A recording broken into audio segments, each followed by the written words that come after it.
¿Ya te preguntaste alguna vez por qué es que algunas personas no logran perdonar a otras personas?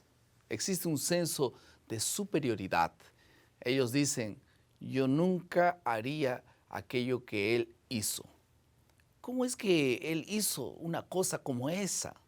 Si todo el mundo reconociera su fragilidad, su propia maldad, su necesidad de la gracia de Dios, si todo el mundo entendiese que tenemos todos la misma enfermedad, no juzgaríamos con tanta facilidad. Tendríamos más facilidad de perdonar y entender la naturaleza pecaminosa del ser humano. Entenderíamos mejor la grandeza del amor de Dios y tendríamos un espíritu perdonador y compasivo frente a la miseria humana. El enfoque de la lección de esta semana es reconocer la grandeza de la misericordia de Dios y la profundidad de su paciencia, tanto para con los pecadores paganos de Nínive en este caso, como para el profeta que estaba rechazando el llamado. Vamos a la segunda parte de nuestro bosquejo. ¿Qué tal? ¿Cómo están? Bienvenidos al bosquejo de la lección de escuela sabática. Estamos muy felices de reunirnos semana tras semana para poder estudiar la palabra de Dios. Esta semana hablaremos de Jonás y estamos ya en la lección número 4 y el título de la lección es La epopeya de Jonás.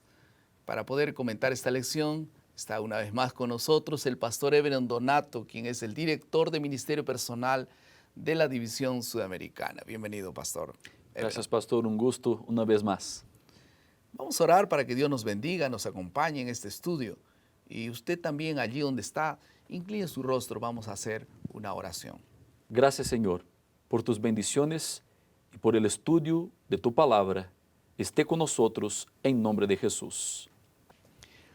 Para poder un poco situarnos en el contexto en que fue escrito el libro de Jonás, el profeta hebreo vivió durante el reinado de Jeroboam II, cerca del año 750 a.C.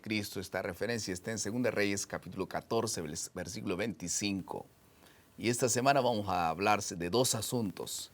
En primer lugar, vamos a hablar sobre la misericordia de Dios, que va más allá de las fronteras y alcanza todas las culturas. Y en segundo lugar, vamos a hablar sobre no hay personas de afuera. Así, nosotros no podemos considerar personas de afuera, de adentro. Eso dentro de los ojos de Dios no existe, porque todos son bienvenidos, todos están dentro del amor y abrazados por el amor de Dios. Que otros rechacen y otros quieran salir de los brazos de Dios es un asunto diferente. Vamos entonces a esta primera parte, Jonás. Jonás, ¿por qué sufrió para aceptar el llamado de Dios para ir a Nínive? Una buena pregunta. En primer lugar, me gustaría decir que Jonás, alguien dijo que Jonás es el libro más misionero del Antiguo Testamento y uno de los libros más misioneros de toda la Biblia. ¿Y por qué? Porque en este libro Dios es presentado como el gran misionero. En realidad, Dios está tomando todas las iniciativas. Dios está haciendo de Jonás un misionero también. Así que Jonás es un libro misionero porque Dios es misionero. Y aquí podemos ver estas aplicaciones sobre la vida, sobre la persona de Dios. Pero Jonás tuvo dificultad de aceptar el llamado de Dios por algunas razones. En primer lugar, por un poco de miedo. En realidad, que el pueblo asirio era un pueblo enemigo del pueblo de Israel, del pueblo de Dios. Y así que Jonás tenía un poquito de miedo de ir predicar en una tierra de enemigos. Era un desafío grande, ¿no? Y de paso digo que la misión es siempre un gran desafío. Ni siempre Dios nos va a enviar para algunos lugares tranquilos, calmos. A veces nos va a enviar para lugares desafiadores. De alto riesgo. De alto riesgo, exacto. En segundo lugar, Jonás tenía un prejuicio teológico en su mente. ¿Por qué? Porque él pensaba que la salvación era exclusiva para los judíos. Cuando miramos, por ejemplo, Jonás capítulo 4, versículo 1, después que Dios demostró misericordia para con los ninivitas, Jonás quedó enojado. Mire lo que habla Jonás 4:1. Pero a Jonás le disgustó eso en extremo y se enojó. Así que él pensaba, no, la salvación es para los judíos, Para los buenos. para los buenos. Estos son malos, porque los asirios eran malos, terribles en sus acciones, en sus guerras, en sus estrategias. Y ahora, ¿por qué deben ser salvados? Entonces Jonás estaba enojado porque había un prejuicio religioso en su mente. Por eso es que él dijo también, yo sé que tú eres bueno y tú los vas a perdonar, entonces yo no quiero ir porque yo no quiero que ellos se salven, ¿no? Yo quiero que todos se mueran. Y sin embargo Dios quería la vida de cada uno de ellos. A la hora de poder testificar, cuán importante es reconocer que nuestra identidad es realmente básica para poder cumplir la misión. ¿Por qué es tan importante reconocer quiénes somos? Es importante porque una vez que reconocemos quiénes somos, nosotros mostramos o demostramos nuestra dependencia de Dios. Porque la misión es mayor que nosotros, es más grande que nosotros mismos. Y mire, en el capítulo 1, versículo 9 de Jonás, él reconoció solamente en la tempestad. Ali está en el versículo 9, ¿no? Él dijo, soy hebreo y temo a Jehová, Dios de los cielos, que hizo el mar y la tierra. Ahora Jonás estaba diciendo, yo soy quien yo soy. Yo soy un hebreo, yo soy un fugitivo, estoy huyendo de Dios, estoy en una situación adversa y necesito reconocer que debo aceptar el llamado de Dios para mi vida. Y solamente cuando reconoció, Dios pudo cumplir sus propósitos en la vida de Jonás. Así que mientras nosotros no reconocemos quién somos, Dios no puede hacer mucho por nosotros, solamente cuando reconocemos. Y él no quería reconocer al inicio, ¿no? Hay mucha gente que pasa desapercibida, ¿no? Nadie sabe quién es. Nuestros vecinos no saben quiénes somos. Nosotros a veces tenemos vergüenza de decir quiénes somos. Porque si ellos supieran quiénes somos, entonces ahora nos tenemos que cuidar de hacer lo que tenemos que hacer, ¿no?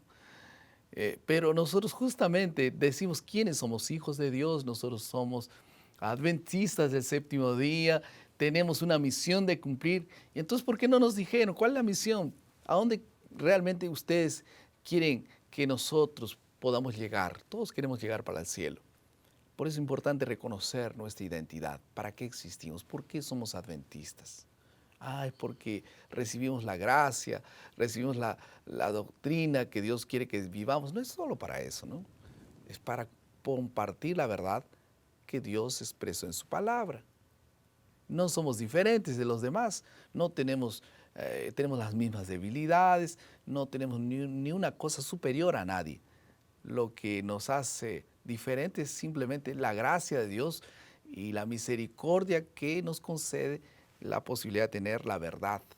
Una pregunta que yo siempre me hago es, si una persona no tiene deseos de llevar otros para el cielo, es porque tal vez ellos mismos o nosotros mismos no estamos yendo para el cielo. Y ahí está el punto, ¿no?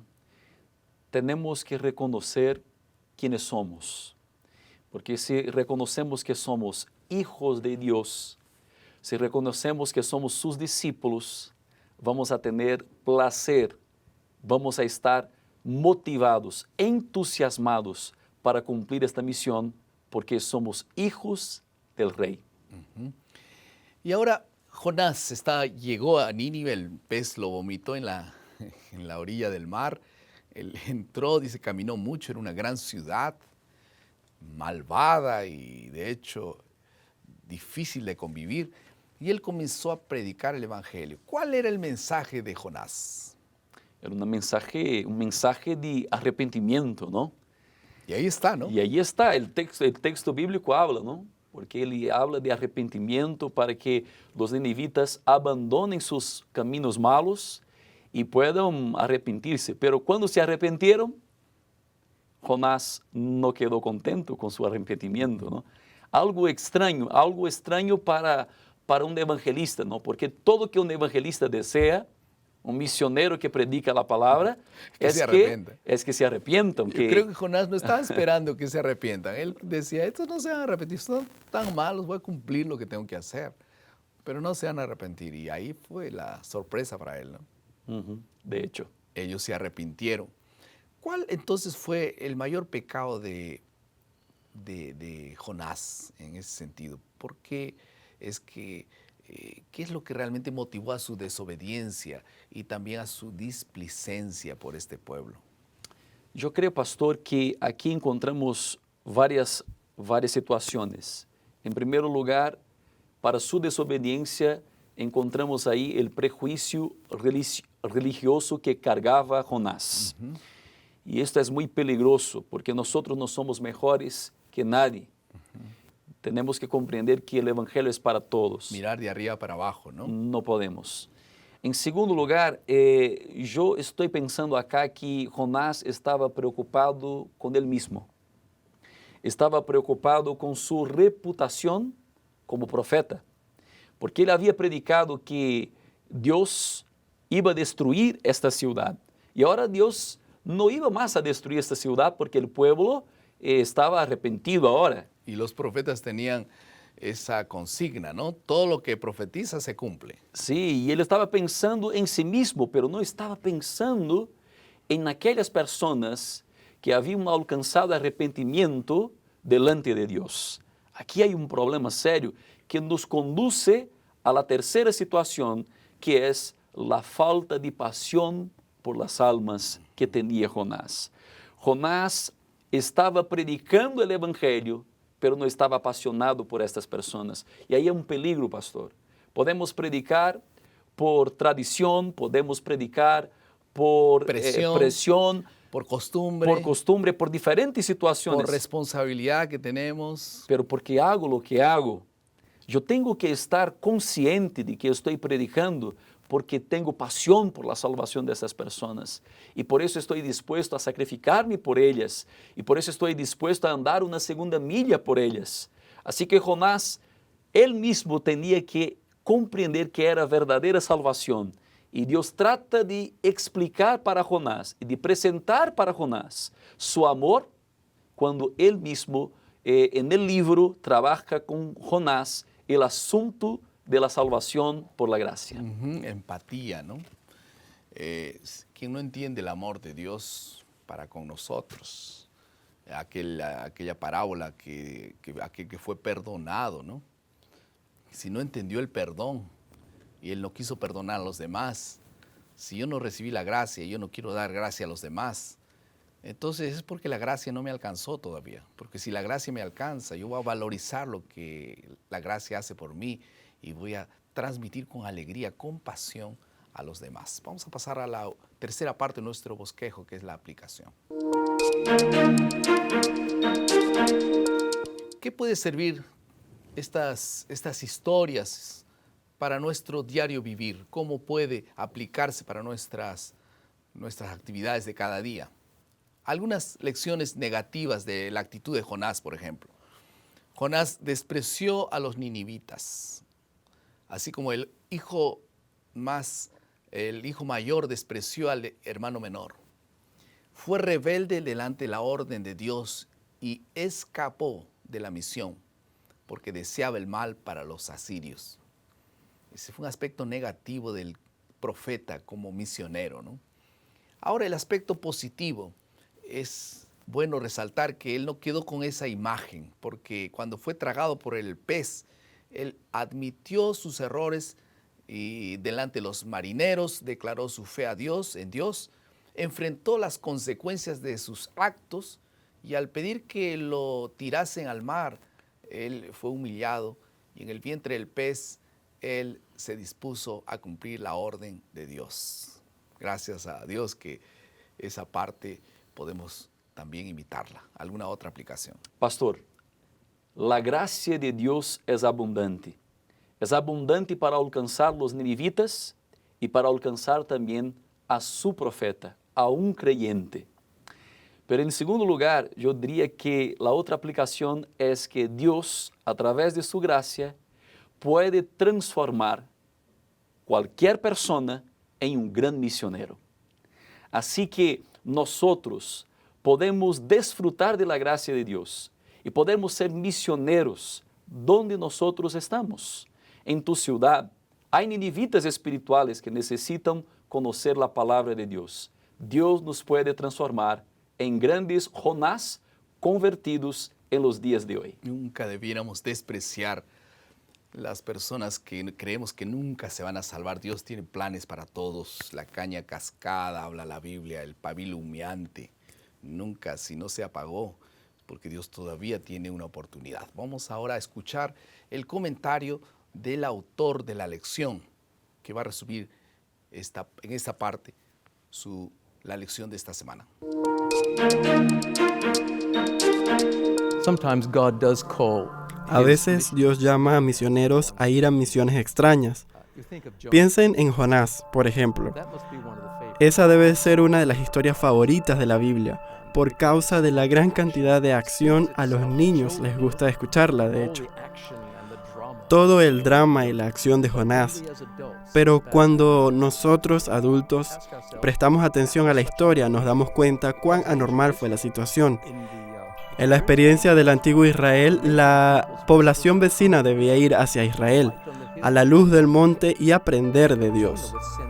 Pero Jonás fue enviado hacia afuera, muy anormal. Una cosa que necesitamos recordar sobre la experiencia de Jonás es que él no era solamente un misionero, sino también un profeta. Los misioneros tienen un mensaje general de Dios, pero los profetas tienen un mensaje específico y detallado para la época o lugar. Bien, como un transformado donde eso acontece. Entonces, la experiencia de Jonás se destaca en el Antiguo Testamento. No todos fuimos enviados como fue él, pero él tenía una misión doble, profeta y misionero. Después de un mensaje, después de la lección de esta semana, ¿qué cosas nosotros podemos resolver o decidir? Si apenas valoramos y nos gustó la lección y no causó un impacto, una reacción, una adquisición de alguna costumbre que se tiene que adherir a la vida, no sirvió para mucha cosa. Por eso es que deberíamos cultivar un espíritu que Cristo manifestó en su esfuerzo por salvar a los que se equivocan. Ellos son realmente tan estimados como nosotros. Si pudiésemos ver esto en su plena realidad, cuánto nuestro celo sería incentivado y nuestros esfuerzos redoblados para poder atender a esas personas que están necesitando de nuestro auxilio, nuestras oraciones y nuestro amor. Piensa en alguien que está equivocado, tal vez alguien de la propia iglesia o tal vez alguien que está llevando su vida terriblemente fuera, pero todavía Dios tiene compasión. Tal vez te quiera usar a ti para alcanzar a esa persona. Vamos a orar por eso. Querido Padre, por favor, úsanos en esta gran causa de salvar personas. Y en esta semana podamos ver con tus ojos y poder tocar con tus manos a aquellas personas que puedan ser alcanzadas con tu amor. En el nombre de Jesús.